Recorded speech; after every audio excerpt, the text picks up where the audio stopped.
Our solemn responsibility is to hold government accountable to taxpayers because taxpayers have a right to know what they get from their government. We will work tirelessly in partnership with citizen watchdogs to deliver the facts to the American people and bring genuine reform to the Federal bureaucracy. This is the mission of the Oversight and Government Reform Committee. Good morning and welcome to today's hearing titled Oversight of the Federal Government's Procurement of Ammunition. I'm pleased to have an opportunity to hold this as a joint hearing with Chairman Jordan on this important matter. I'd also like to welcome Ranking Member Tierney, Ranking Member Cartwright, members of the subcommittee, and those joining us in the audience here today. As we've seen in very recent news reports, the Federal Government's massive procurement of ammunition, including articles from USA Today, the Associated Press, and Investors Business Daily. Today's hearing will provide members with a chance to engage with senior Federal government officials to discuss the procurement of ammunition at the Department of Homeland Security and the Social Security Administration Office of Inspector General. We are not talking about the Department of Defense. We are not talking about the Department of Justice. We are focused on these two agencies here today. And as we have seen, Homeland Security currently has in inventory more than 260 million rounds of ammunition. The question is, what is an appropriate use of this ammunition? Where is it stored? How much are they paying for it? And what are they doing with it? Thank all of our witnesses for being here today. Look, last year the Department of Homeland Security and the Social Security Office of Inspector General issued solicitations and awarded contracts to acquire a significant amount of ammunition. So rumors and conspiracy theories began to spread almost immediately over the Internet. To the extent that we're here, Mr. Chairman, to clarify the procurement policies, to determine whether or not they're wasteful or whether or not there's been some abuse of the contracting policy, that's fine. To the extent that we're responding to conspiracy theories or whatever, I think we're really wasting everybody's time on that. It might have been predictable that Sarah Palin and like would have taken advantage of an opportunity to feed these conspiracy theories with statements that the government was preparing for civil unrest. But it was a little more disturbing that Senator Chuck Grassley would seize the opportunity to accuse the government of cornering the market on ammunition to drive up prices, as was reported in the Journal Express of Knoxville, Iowa on February 21st of this year.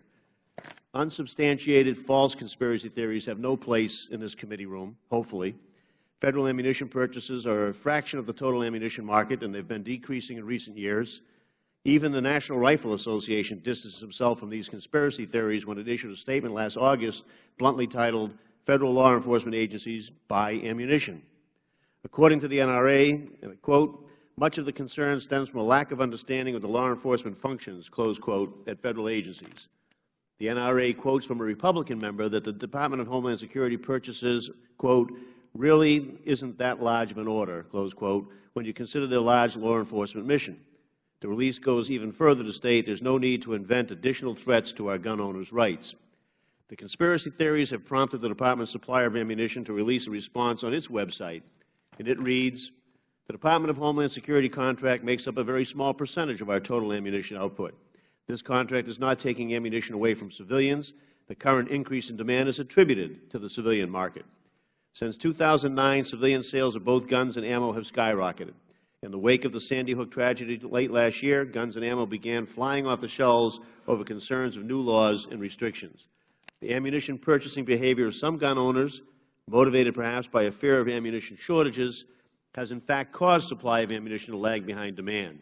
As anyone with a cursory knowledge of economics knows, the result would be an increase in price. This appears to be having a very real and negative consequence on local law enforcement. Around the country, police departments have been reporting shortages of ammunition, from a sheriff's department in Tennessee that reported reducing bullets it provides to deputies for training, to concerns in Oklahoma and Texas that some officers are patrolling the streets not fully equipped. I look forward to hearing from the Department of Homeland Security and the Social Security Administration Inspector General on the effects these shortages may have on law enforcement training and operations. We've seen recently in Boston the importance of highly trained, fully equipped police force. To the extent this hearing is going to concentrate on whether or not ammunition is being bought in the right amounts and distributed appropriately, then I think we're having a hearing that's worthwhile.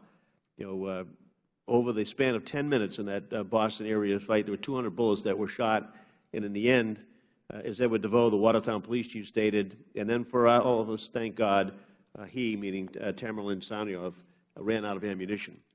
Although these events are thankfully not everyday occurrences, it's imperative that our officers be equipped to respond when they do. And according to our law enforcement officials, the ammunition purchases that are the subject of today's hearing are a necessary prerequisite for proper training and equipment. We should focus this hearing on whether or not that's the case, whether or not the purchases are excessive, whether or not the ammunition is being distributed appropriately, and stay away, hopefully, from these rather bizarre conspiracy theories. Thank you, Mr. Chairman. Thank you. Always good to have the gentleman from Massachusetts agreeing and quoting the NRA and justifying $1 billion+ rounds of ammunition purchase. Even a clock is right twice a day, right? Yeah, and we will note it. Thank you.